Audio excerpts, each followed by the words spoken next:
Well, welcome back to Enter the Kitchen with Sandy. Now, we are about to witness the convergence of two culinary worlds. The French art of sous vide meets traditional Nellore prawn curry, right? Prawn and mango curry. Prawn and mango curry, okay.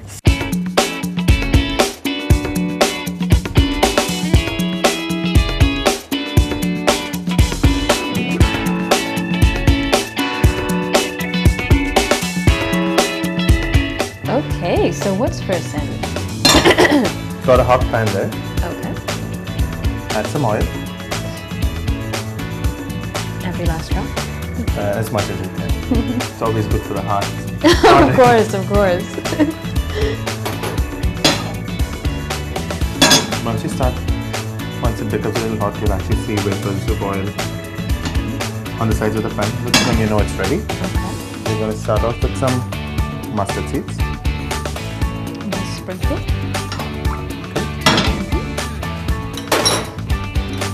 Some dal right after that. It'll be a little quick. Okay. Just to make sure that the spices don't burn. They get very sensitive. When you know that the pan's getting too hot, you always move off the heat. Okay. The crackling has begun. Fenugreek.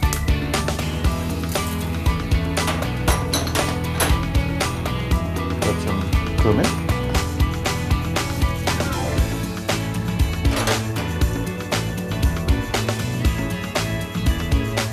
Some curry leaves. Splash of green.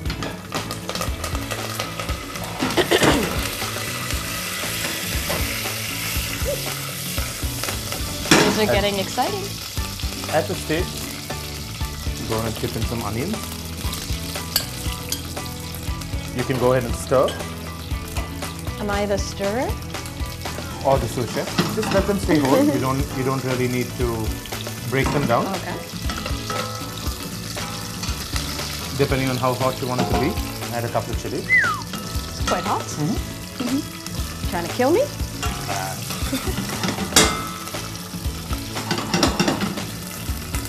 I'm not going to let the onions color too much because I want the pinkness of the onions.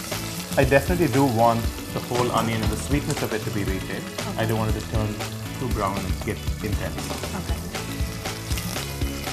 Because with seafood, you want the seafood flavors to be more prominent than other things around it. It's a common mistake with Indian food, and we tend Kill the seafood with the spice. we tend to kill flavor notes with spices.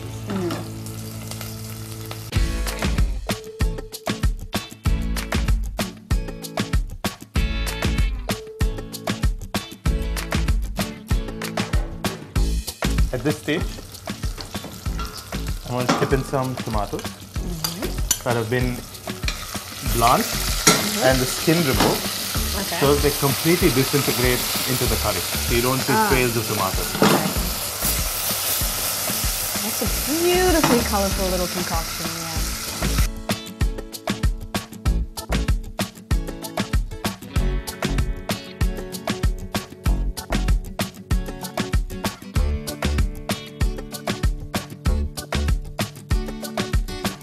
Just going to add a little bit of turmeric.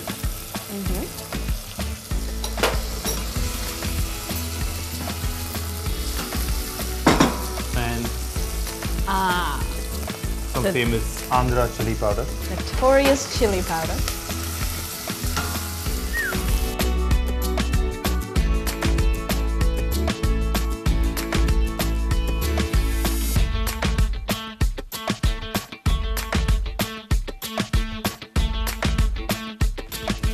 Right after that, I love coriander powder, so I tend to get a little heavy-handed with it, but you can add as much as you like.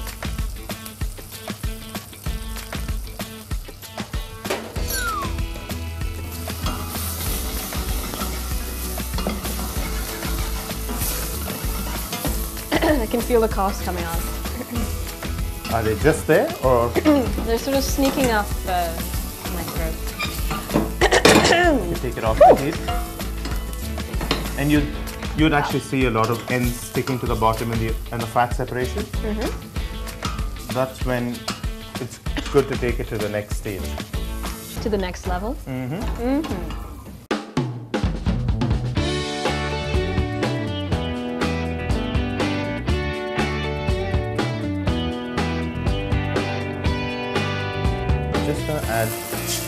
some water. Thin it down. Now the intensity is Slowly coming down. Slowly.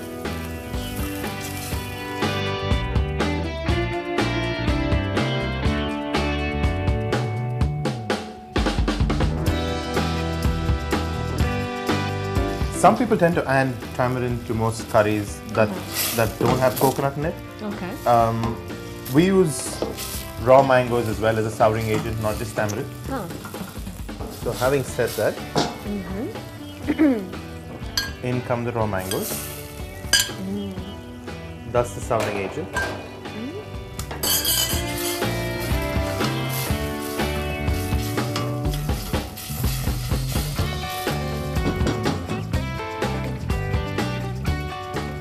I must say, this is all a very exciting and exhilarating experience.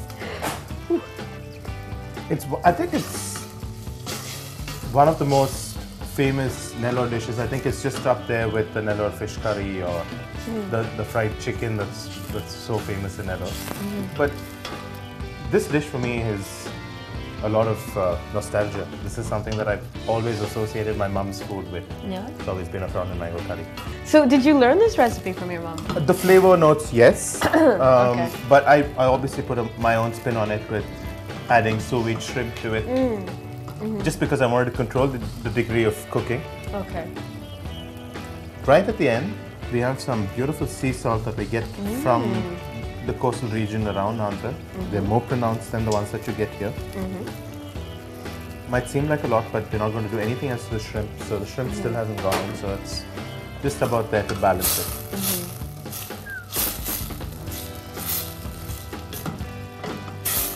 Honestly, the smells are so invigorating and complex, and I can only imagine what this tastes like. Well, speaking of taste, just to see if we're able to get the right salt notes in. Good. We're good? Okay. Just gonna add a touch of water. And that's it. And That needs to cook safini? down. Okay. Once it's cooked down a little bit, I'm going to take some of this curry, add it to the shrimp, and we're going to cook it sous vide in a water bath. Haha.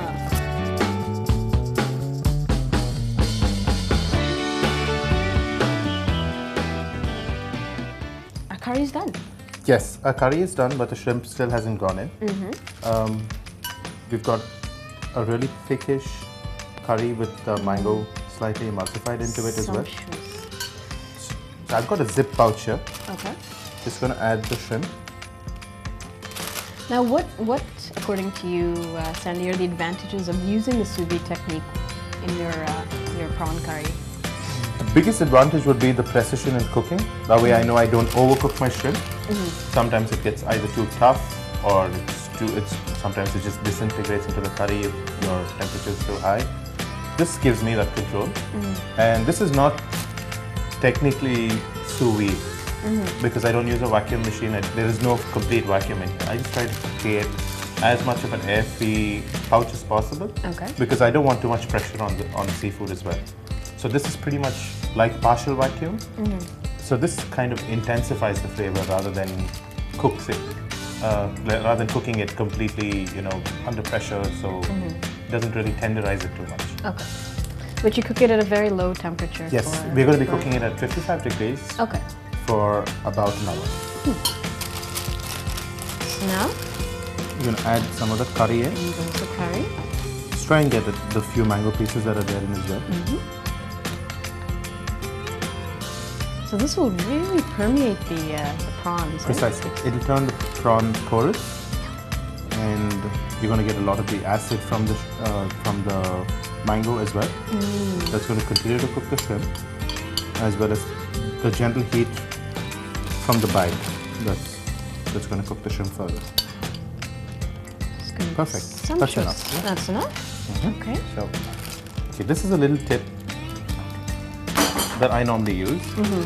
I make sure that the bag is absolutely flat, bend it to a side, squeeze as much air as possible, so roll it backwards, continue to squeeze till I have a bag. that's been completely encased in itself. Okay. That's it. So we've taken out as much of the air that we can, and we have a nice casing right there. Perfect package. We take that. To the sous vide. Okay. This is our thermal immersion circulator. Okay. Normally people call this a sous vide machine, but this is nothing but a water heater Okay. that maintains a perfect temperature and some amount of circulation. This bag's what sous vide is all about. So you can put this in any braising liquid, or you can just put it in an oven, set to 60 degrees with some water in it. You'll still do the same. So that's something that people could do at home. At home, exactly. Okay. And this bag goes right into this. Just make sure that it goes all the way in. And that's it. We are. And we're done. And now we just Wait for an hour and it's ready to eat. and then have a bite. Perfect.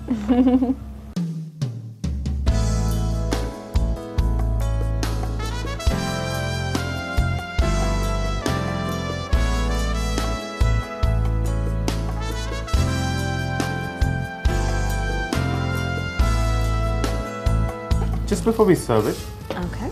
just heat up the curry just as much as you want. Not, you don't have to heat up everything at once. Smells Just take as incredible. much shrimp as you want.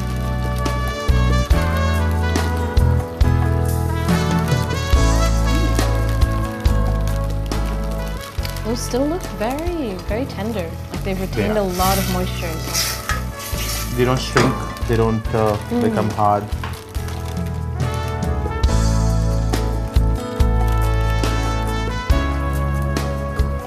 Give it a quick stir. This also heats up the curry because the shrimp just sat in a bath at 55 degrees. That's not too hot. I think we as Indians like our food piping hot. This kind of helps finish this off on the pan. And that's it. Now And it's finished. it's good to serve. Ready to taste. Got some white rice. Mango. Curry.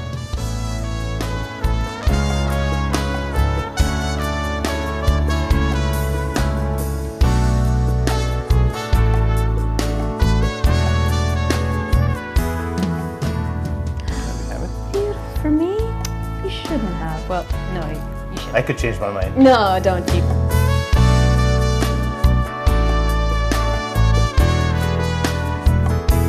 I'll take a little bite. Smells just divine.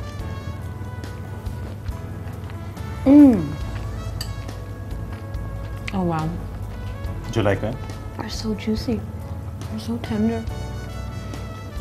It's like it's like fireworks, like an explosion of just flavors and spices and.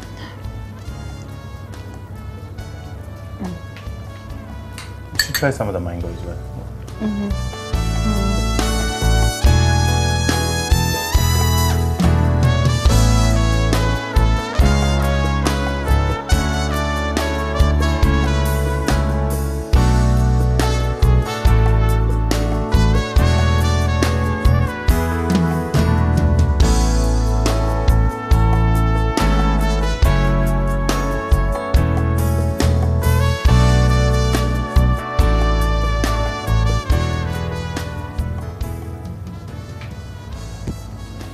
I think the mango is the best bit.